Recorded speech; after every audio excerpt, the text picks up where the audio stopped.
Hi, this is Darius Teeter. Wait a minute, hold on. Host of Grace and Growth. No, that's not right. Okay, how about this? No? Are you sure? There we go. Okay, there we go. As I mentioned on a previous episode, we are collecting listener stories about how corruption and ethical challenges have affected your business for an upcoming episode of Grit and Growth. Your stories will be completely anonymous, and if you want, we can even change your voice. So it sounds like this. Your story could help thousands of people, so don't wait. Send a memo to Stanford Seed via WhatsApp at +1 650 206 3055. That's +1 650 206 3055. That number will also be in the show notes of this episode. Okay, on with the show.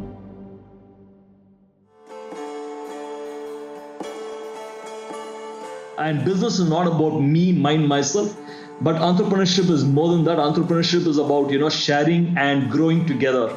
Franchising. It's a strategy we recognize from huge corporations the world over. But are franchises a model that you can harness for your emerging business? Only when everybody wins in your value chain will you succeed. How do we share the success? How do we make a business model that works?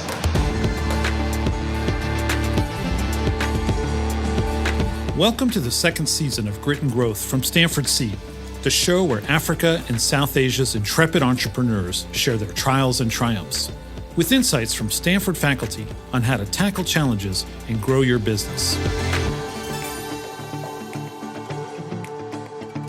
You've certainly been in a franchise before. Fast food restaurants, clothing stores, furniture outlets. Franchises are ubiquitous across the world, and they're becoming more popular in India even for local brands. It's not hard to see why. They are an asset-light way to grow your business with other people's money. And for franchisees, it's access to an established brand. But it's not as simple as it sounds, and it's not always the right fit for your business. How do you decide if you should franchise? And once you do, how do you pull it off? Today, we're talking to someone who's learned hard lessons about franchising, who's been knocked down and gotten back up again, and who's on a mission to bring more people into the fold. Hi, my name is Vijay Kapoor. I'm the founder and CEO of Derby Responsible Menswear. Vijay is a fast talker, a natural salesman, but one with principles. Speak to him for 10 minutes and he can convince you to do almost anything, and that thing will be healthy and good for you. I first met him at a Stanford Seed training program where he convinced all the other CEOs at his table to take a meditation break. Yeah, Vijay, I mean, one of my most treasured memories of you was coming in after the lunch break during that immersion week, and you had your whole table meditating. I always believe in, the power of silence. I always like to take a break, probably a minute's break, just silence myself, just do nothing. Well, if you want to do that now, we can, or we can get right into it. That would be great if you can take just a 1 minute, silence, and then we'll start off. And this 1 minute is basically for world peace and brotherhood and love. If Vijay can make a table of CEOs shut up for a whole minute, he can do anything. But his actual business is in retail, menswear to be exact. We are headquartered from Chennai, India. So Derby is a men's fashion wear brand, and we are into men's clothing category. The preliminary products that we sell is shirt, trousers, jeans, and t-shirt. And we run a chain of exclusive retail stores across southern India. I'm not sure if you caught it, but the full name of Vijay's company is actually Derby Responsible Menswear. So what makes your menswear responsible? I think the word responsibility itself means responding with ability. So I've asked myself, what is the ability that we have to respond to the fact that garment is the second most polluting industry in the world? We happen to be a so-called third world country where education and employment is a major challenge. And what is it that we could do as a brand to probably bring better meaning to whatever we've done? I've been a part of the problem since I started off in 1994 with a 2-machine tailoring unit. I've been a part of the problem for more than about 25 years. I think responsibility itself means it's inside out, it's not outside in. It comes from within, deep within. So the responsibility that we took is, can we get a little more sustainable? Can we use a little more better ways of production in terms of using sustainable means of producing? Can we have gender neutrality?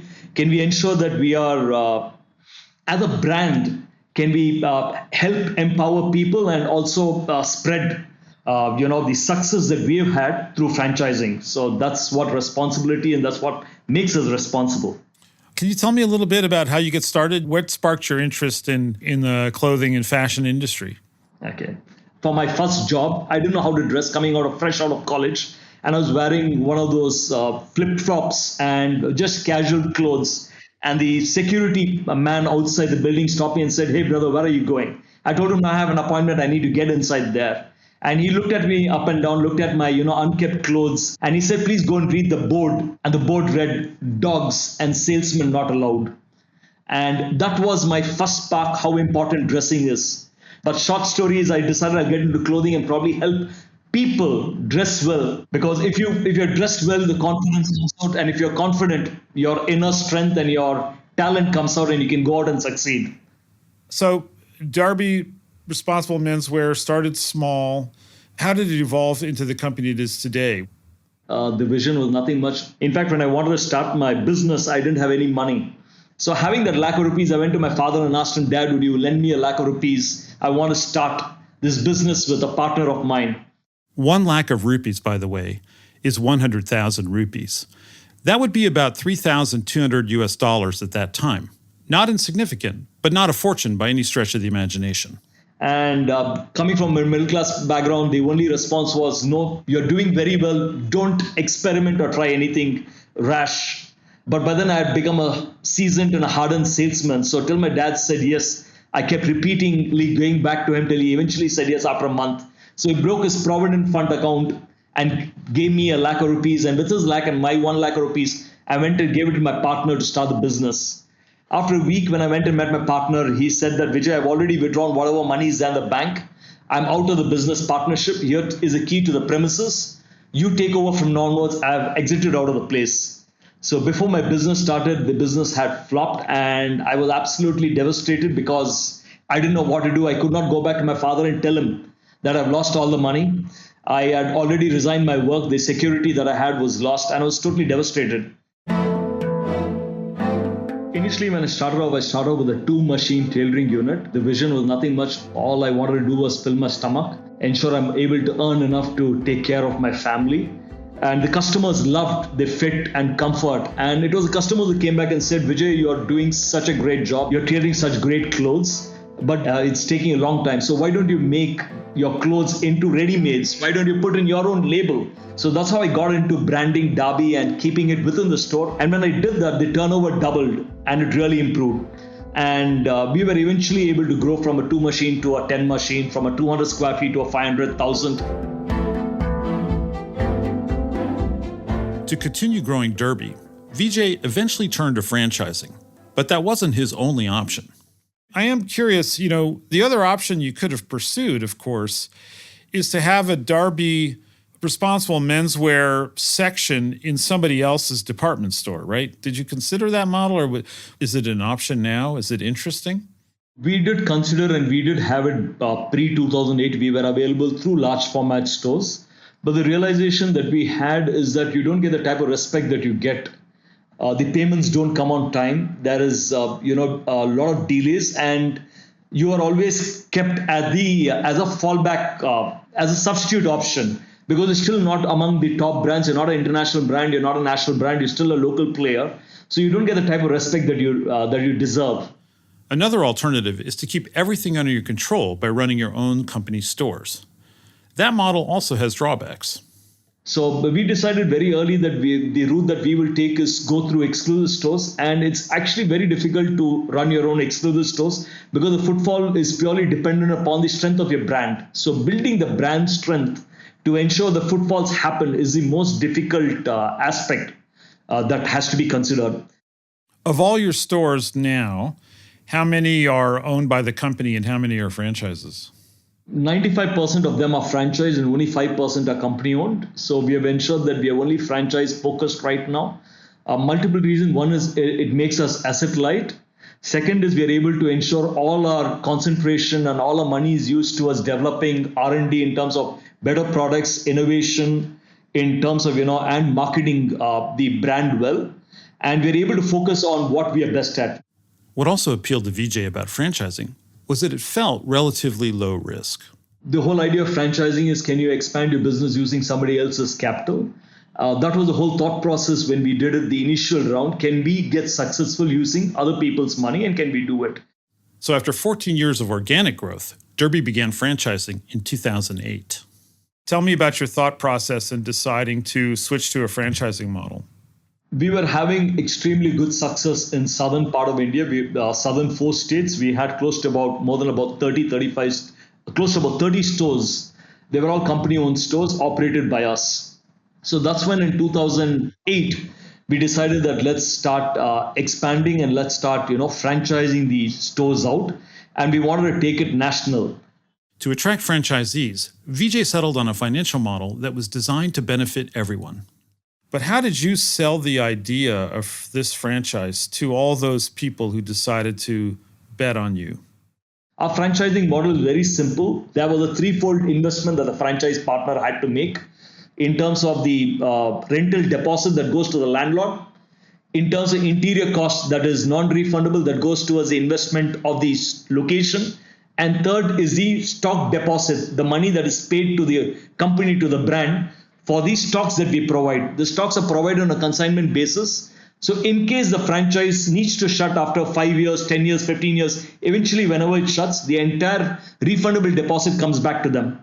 So out of the 3 investment, 2 investment is safe.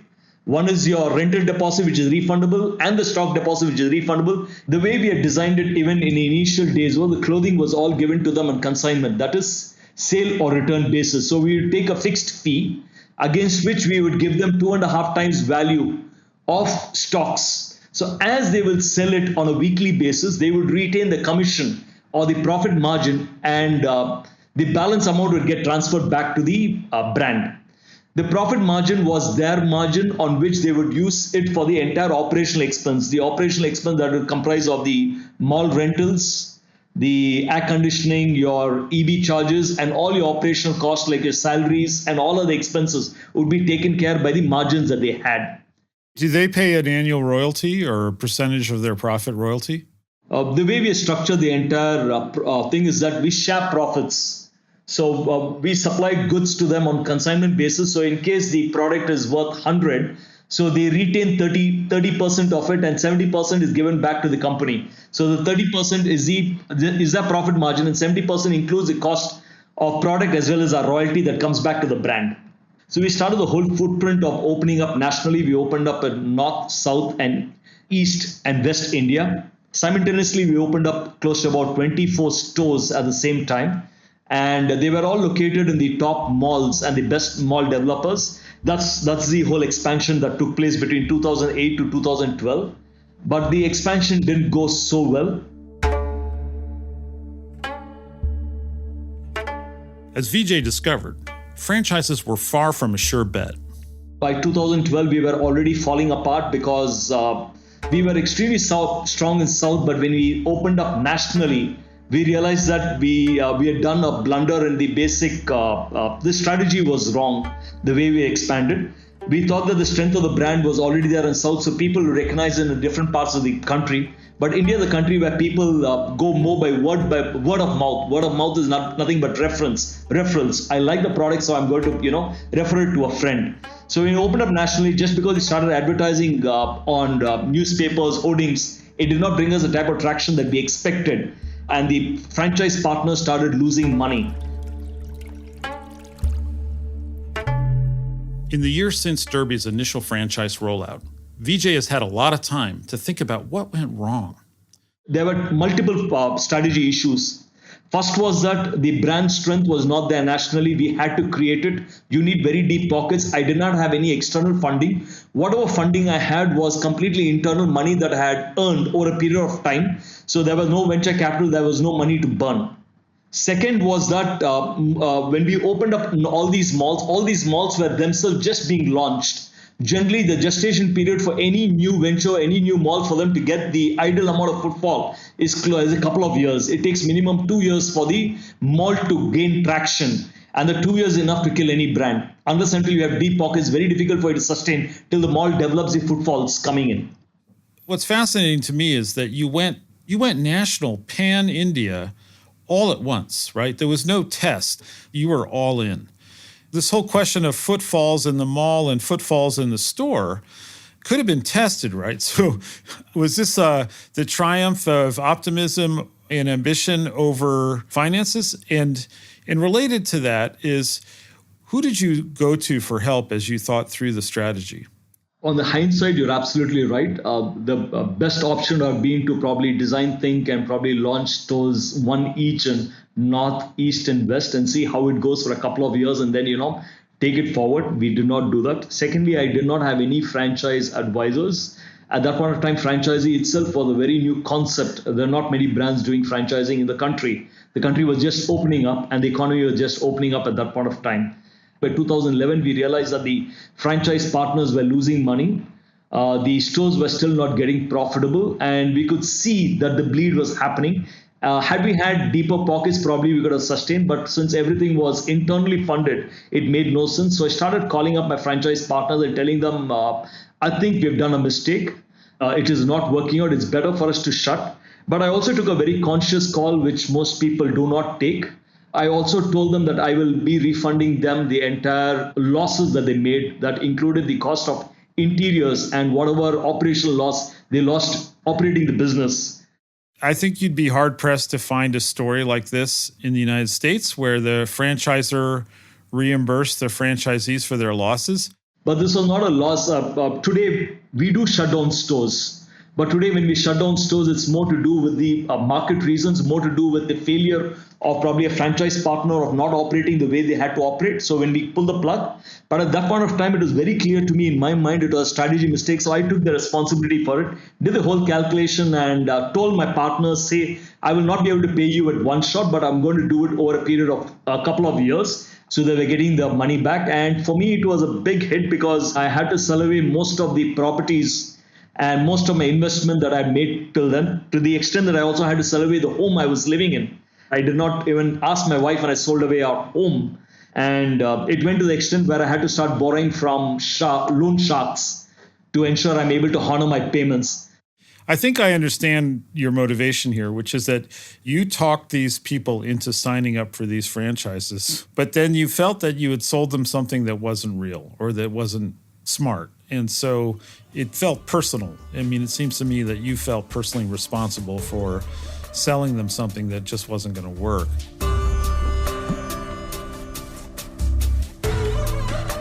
Vijay clearly has a strong moral compass, and strategic mistakes aside, he felt like there were some underlying problems in how he approached franchising. When we had these losses and when I had to sell away everything and bring everything back to the drawing board, is when I realized the fundamental mistake of flaw in my whole thought process. Because you've been given an opportunity. Not that the business model did not work. The business model was a successful business model in South India. Just that the way it was operated and expanded was absolutely flawed. Trying to, look at how I could gain. And business is not about me, mine, myself. But entrepreneurship is more than that. Entrepreneurship is about, sharing and growing together. Only when everybody wins in your value chain will you succeed. How do we share the success? How do we make a business model that works? So I love this point, and I want to just make sure I understand it correctly. In the first model, you weren't thinking that much about what would happen to the franchisees. Their success was not necessarily top of mind in your vision. When you pulled it all back in and you rethought the model, you restated the model as we're successful together. Like-minded people together can do something huge. And my success depends on your success. That whatever the strategy is, the franchisees have to win. They have to be part of the success story they have to be built in. Their success as entrepreneurs has to be built into the strategy from the very beginning. It has to be part of the vision. Is that correct? The correct way to state it? Absolutely, Darius. We wanted to reverse the whole process. We asked ourselves, the business model is strong. I think we know how to do business. We have what it takes to succeed. So can we actually put this whole thing in terms of, putting the franchise in the center of it and ensure we start looking at his P&L? Can we ensure that he's able to make enough money. So the whole thought process, when we brought the whole thing back to the drawing board in 2014-15, is when we drew the entire vision for the organization, which read to create 1,000 commercially successful entrepreneurs, and that's how we grew the business.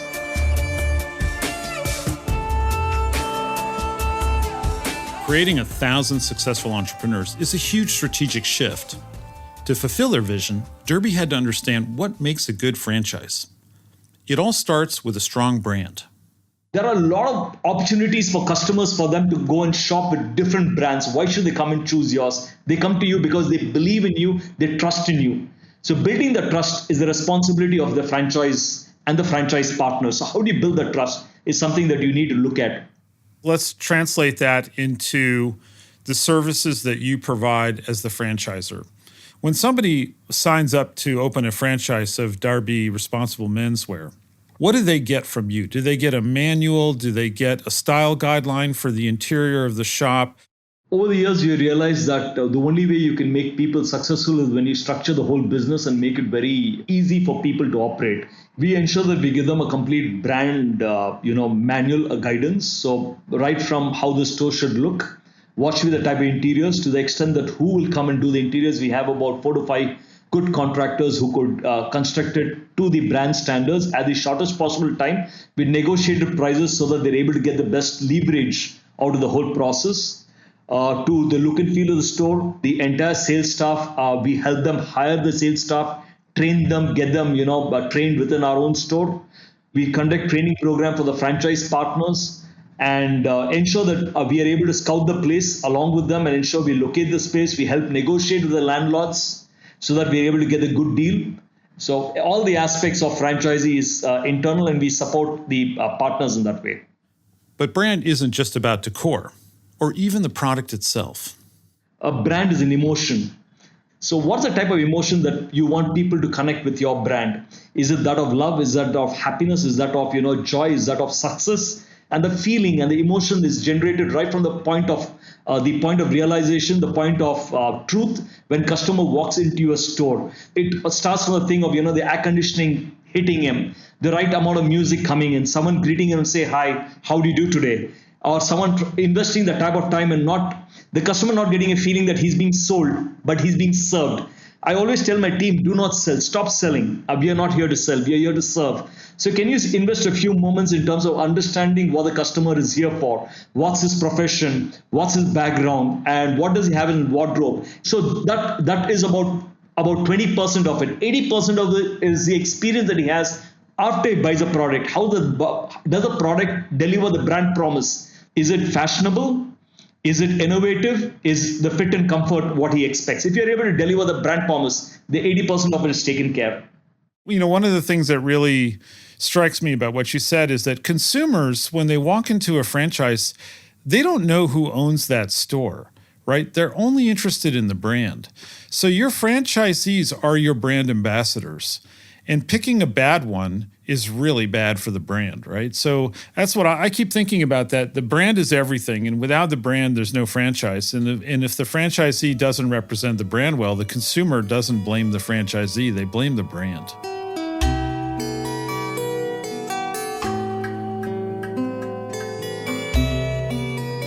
Since they'll be carrying the banner for your brand, identifying the right entrepreneur to run your franchise is another key piece of the puzzle. But the way we vet it is we send them the entire details, a profile of the organization, and people who are able to invest money, then we have a meeting with them in terms of understanding what is the process that they need to follow. And we find that yes, it is going to work. Having done that, we also do a complete competitive analysis in terms of who are the competitors out there, what's the type of revenue they're doing, what's the type of profits they're doing. We also understand that. And having shortlisted, we go ahead and sign up with the franchise partner. We take a initial sign-up fee of about 2 lakhs. We take up this 2 lakh rupees is basically used towards marketing the franchise when the store opens up. Are you sometimes taking risks on people that just because you think this person has the drive and the personality, they just don't have the experience, I'm going to take a bet on them? A lot of our existing franchise partners are partners who have worked with us, who have been store managers. and who want to grow and become franchise. And that's the moment of pride for me when I see people who have worked in the store who come from absolutely lower, low income group who are able to go and take up a franchise. So we do support them at that point of time in terms of lowering possibly the deposit amount or the stock deposit amount, or we give them the leverage at that point of time. And while capital is an important consideration for a franchise partner, it's far from the only thing. Always get in entrepreneurs who are passionate about what they do. Don't get in people just because they have the money, is what I feel. Because if you have people who are equally passionate and also have the resources, then you'll find that the business becomes more fun, it's more entertaining, and business should not be a stress. There should be a happiness, there should be a flow, there should be a sense of achievement, there should be a sense of fulfillment that comes out of work. And that fulfillment will never happen when money is the only focus. Money is an amazing byproduct, but a very poor point of focus. So when money comes out of the fact that you're doing service, when you're helping other people win, when you're helping, and when you see the smile on your customer's face, who swear by you saying that, I love your brand, I think that's the most sweetest thing that you can ever have. So in Derby's first try at franchising, they realized their stores weren't in the right place to get sufficient, consistent footfalls. So now, geography is a central component of their model, and they analyzed tons of data to set up their franchisees for success. First, in retail, what's most important is location. Number 1 to 5 is all about location, location, location, location, location, location. After that, everything else follows. So before we sign a franchisee, we are very careful about what location are we going to open up, what's going to be the type of footfall that's going to happen, what's going to be the break-even point, what's going to be the study out there. So we do the complete analysis. We invest enough time in scouting the location, finding out competitor activity, finding out what is the type of revenue that we can generate, and we get into various models of scenario 1, scenario 2, scenario 3, so that even in the worst of scenarios, they're able to make money. Do franchisees ever find themselves competing with each other based on location? As a matter of policy, we said that we will not have any franchise partner within 3-kilometer radius is what we have. We've given it in writing. So we ensure that we will never, get or put 2 franchise partners closer. In fact, this week we are opening a second location within the same city. And I had to meet the franchise partner who is, already running operating a store for the last 10 years, and tell him, hey, we are opening the second location. We are opening up over the weekend. We are going to be opening up the store. And this is the reason we are doing it. And though the location is it's about 15 kilometers away, but still he needed that reassurance coming in from the big boss saying that, I think this is why we are doing it, and it's okay. Your business is only going to improve because we're going to have more money to do better marketing out here. So that little bit of reassurance, that little bit of, people get jittery when you have other stores opening up in your location, but we try to manage it by doing this PR work with them. Location is just one way that Derby can use their data to give their franchisees a leg up. Different stores have different merchandise that is more tuned towards the customer footfall that's happening in that place. There's a whole basket of merchandise that Derby makes, but depending upon the price points that sells in a certain market, depending upon the color that sells in a certain market, style that sells in a certain market. So we have the backend team that's continuously analyzing we have CCTV cameras monitoring every store, and we are continuously monitoring it from the backend to understand what is the customer expecting in every store in terms of what is selling through better, how should the next replenishment go, what should be the type of colors out there. And everything is tuned towards the local requirement, because India may be one country, but India is actually probably every 200 kilometers in India, the entire look and feel and what sells, even the language changes, your culture changes, and the attitude of people changes, the buying pattern change.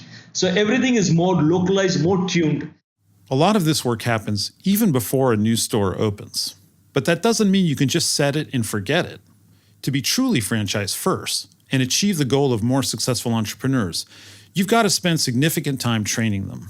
In India, at least, people think when you're investing in franchise, it's all about, I've invested the money, it's like a bank deposit. I get 6%, 7% return on investment. Franchise doesn't work that way. You need to invest your energy into it. You need to ensure that you're able to question your team members. You're able to look at your P&L on a regular basis. You're able to have an interaction with the company on a regular basis. So we ensure we have enough of training for the franchise partners for them to understand, because most of them come as first generation entrepreneurs who have never been into franchise or never run a business before. So we are trying to pull them and get them into business. So we need to train them in terms of understanding how to look at business and how to become true entrepreneurs. So the responsibility we have taken on ourselves is, how do we teach people how to become entrepreneurs? What is it that they need to do? How do they look at the business? What will be the type of strategy they need to follow, and guide them through the whole process and handhold them till they eventually are able to fly on their own. What you're saying is that in India, it was still a relatively new concept. So the people who were signing up didn't actually necessarily have experience running a fashion shop. And so part of your mission was actually to teach them how to be business people. In fact, research shows that over 90% of businesses that open up in India shut within the first 5 years. 90% failure rate. That's how risky it is to open business. But the similar research shows that close to about 70% of franchise business succeed within the first 5 years in the country. So we're able to reverse the whole process when you take a franchise. And the vision is also, how do we convert people into first generation entrepreneurs? Can we get in people and make them entrepreneurs?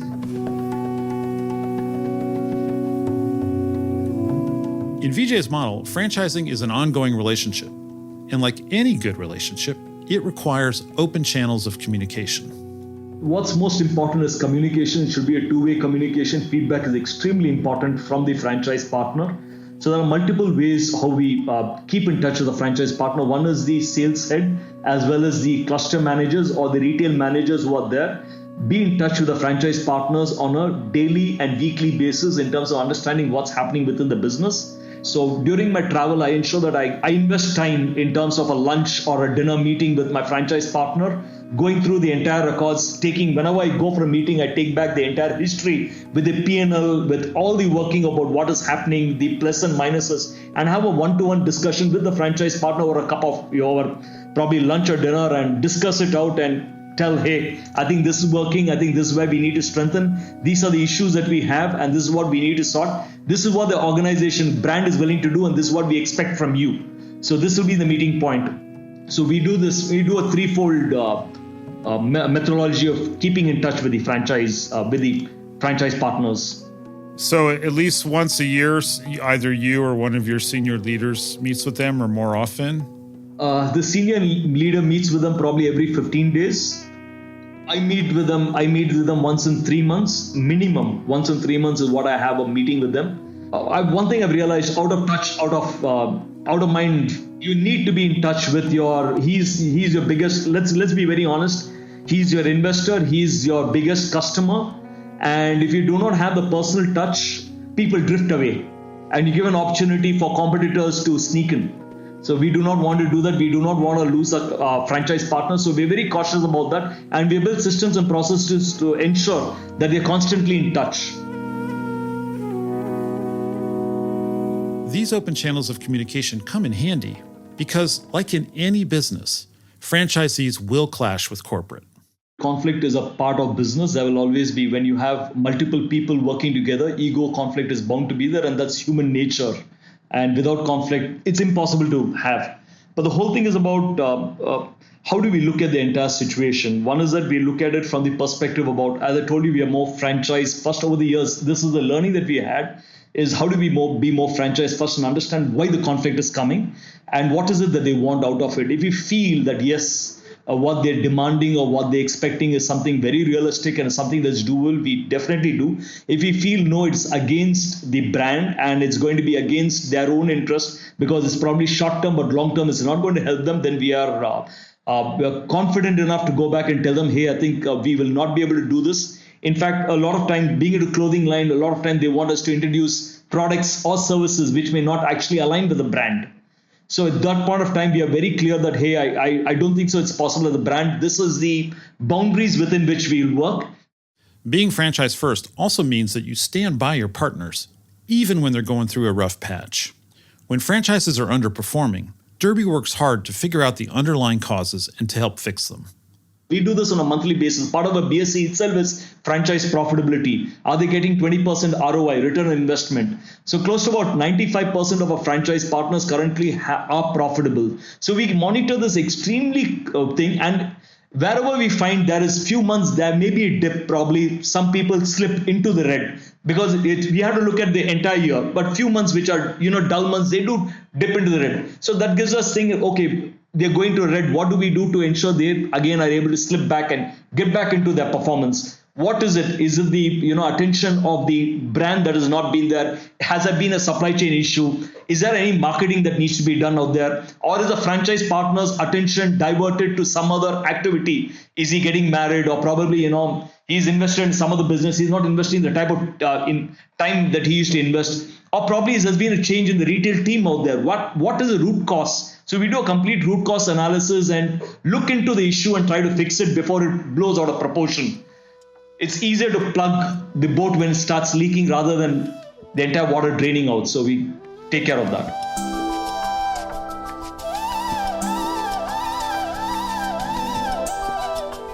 Vijay's journey has been a roller coaster, but he's sharing what he's learned with as many people as he can, and he's setting a standard for the way that franchises operate across India. There's a common phrase in the franchising industry. At first, it's about we, but it quickly becomes about me. And I think that refers to the fact that at the beginning of the franchising journey, the relationship starts off as collaborative, it's win-win, we're in this together. But as time goes on, the relationship, can become more combative as each party tries to maximize their own interests. Have you experienced this? I think that was my first experience of franchising. I totally agree with him. That's how the general mind tends to go. But as I try to build this culture post 2015, I always tell my team, ask yourself a question every time: what is the right thing to do, and not what is the easy thing to do or what is good for you. What is the right thing to do? That will give you the answer. Not that the franchise model was wrong. It was something that was outside in. I was trying to ensure I'm using my franchise partner to grow my business and become profitable. There's nothing wrong about it, but it was done with a very selfish intent. When I was able to sit back and realize that, hey, I think I need to reverse the whole process and look at how do I internally connect myself and how do I take responsibility for it, is when things started to change. I think, yes, it was far more easier to shut down, far more easier to lift your hands up, far more easier to protect whatever was left. But I said I will never be able to look up to myself ever in the mirror after that. Because the biggest setback is to fall in your own eyes, and the greatest joy is to grow in your own eyes. Vijay initially saw franchising as risk-free growth. But that growth didn't happen until he fully invested in his franchises. You don't need to have Vijay's ambitious goal of training 1,000 entrepreneurs. But if you approach franchising as easy money, you may be disappointed in the results. Before you can even start a franchise, you need a compelling and consistent brand. You need to identify locations that will generate strong footfall and have a strategy to localize products to that market. You need to source great talent for the franchisees and be committed to training them, because entrepreneurs with the most passion may be better than those with the most money. And simplify things for your franchisees before they even open their doors, so that they can focus on what's important. Even once they're up and running, the best franchises aren't left to their own devices. They're empowered by the franchisor. Provide them with research and real-time back-end data. Create channels of communication so you can build on what's working and fix what isn't. Franchises aren't magic money-printing machines. Entrepreneurs can't just draft off a successful brand, and corporate can't get free growth. What franchises do offer is a model that combines the resources of big business with the tenacity of entrepreneurship. So if you can set up your franchises for success, you will all reap the benefits together. I want to give a big thank you to Vijay Kapoor for empowering thousands of entrepreneurs, both with his story and with his work.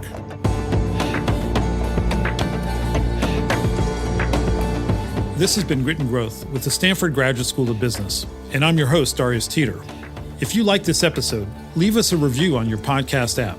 It really helps us to share the stories of these incredible entrepreneurs with as many people as possible.